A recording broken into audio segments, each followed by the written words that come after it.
You have enriched our lives by sending your comments, ideas, and suggestions. So keep them coming by blogging us. The address is bloggtedwards@news12.com.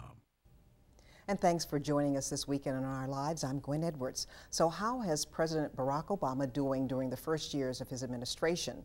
And have minorities been helped or hurt by his policies? Ladies and gentlemen, the President of the United States.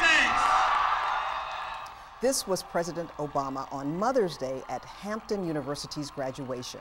Much of his address was dedicated to the importance of higher education. My next guest is a distinguished civil rights and African American history author and lecturer and a professor. Dr. Yohuru Williams is an associate professor of history and co-director of the Black Studies at Fairfield University. He is also the vice president of History Education at the American Institute for History Education. Welcome to you, Dr. Williams. Thanks, Gwen. Thanks for having me back. All right, so we have lots to talk about. We do. All right, let's talk about the progress of President Obama's administration. Well, I think, if we look historically at presidents in their first 100 days, and we look at President Obama in comparison with other presidents, it's been phenomenal. He's accomplished a great deal. He's had an agenda. He's pretty much stuck to that agenda, stuck to the script. And we've seen him achieve something, I think, quite remarkable in healthcare reform.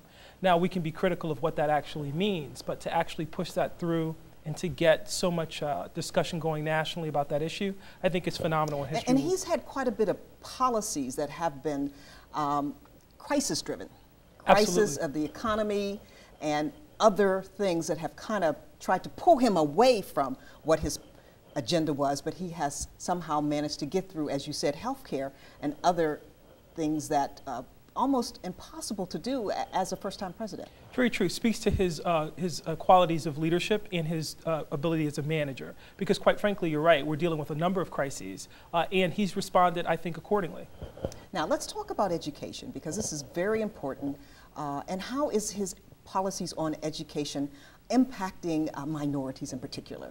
Well, I think it's interesting because the Race to the Top initiative and Arne Duncan as his selection of, to head up the education department has been significant. At the same time, I think that there's a wait and see attitude with this administration at this point, at this juncture. Clearly, Obama is committed to education. What that will mean in terms of a commitment of resources in the long term remains to be seen. And I'm glad you brought that up, because there's a wait and see attitude, not just in education, but in jobs and unemployment and funding to the cities, and there are so many of us who are saying he has to work, of course, on the big picture and the big problem, but when is he going to turn his attention to the problems in the minority communities? Which is problematic for him as the first African-American president, because there's a lot of pressure on him accordingly to look at issues that are impacting the African-American community, minorities in general. And I think we're seeing that in Arizona with the new immigration bill. People want leadership. They want a president that's going to respond to that. He's got the unenviable task of trying to balance and moderate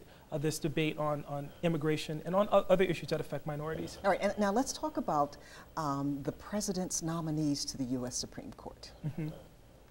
Well, it's interesting. I think Kagan is a good choice, a solid choice in terms of this president, but there has been some backlash, some discussion about people who wanted to see him appoint maybe an African-American woman this time around. And there's certainly some, obviously, interest in that. We have Justice Ann Claire Williams. Absolutely. We have the former Georgia Supreme Court Chief Leah Ward Sears. We have Ellen Jones, former co-counsel of the NAA Legal Defense, and Jacqueline Beretta, who was the chair of the Equal Opportunity Employment Commission. So there are women of color who were within the category of Kagan and could have easily been nominated. Do you think he kind of shied away from it, didn't want to fight? Again, I'm torn. I believe that he did to a certain extent, and I think this again is, for an African American president, the pressure comes in the other direction, which is to appoint diversity means something very different.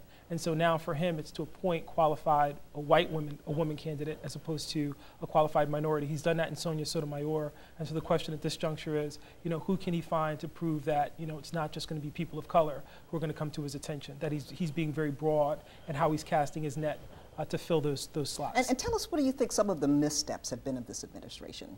I think a number. I think the president clearly misstepped with regard to Guantanamo Bay. And certainly I think that there have been some people have had real concerns over how the war in Afghanistan and Iraq is being prosecuted. Certainly that's died down in the media as of late because of the terror attack. Speaking of prosecution, the desire to bring those from Guantanamo Bay to New York City to be prosecuted, that wasn't exactly a good move. Not a good move at all, and I think Eric Holder paid for that in the court of public opinion. But ultimately, I think what President Obama is attempting to project is that this is a democratic nation. We're going to hold people to the letter of the law, and ideally those things are very positive. How it feels practically to the people of New York, that's another story. Tell us, how well is he working with the other side? Because there doesn't seem to be a lot of give from the minority party.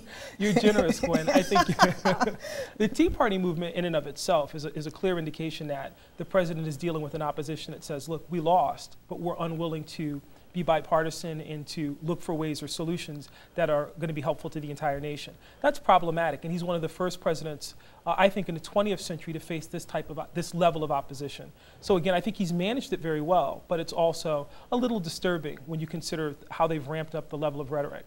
All right, well, we're going to take a break, but up next on Our Lives, a look back at the lives of 3 civil rights legends. Back in a moment with my guest.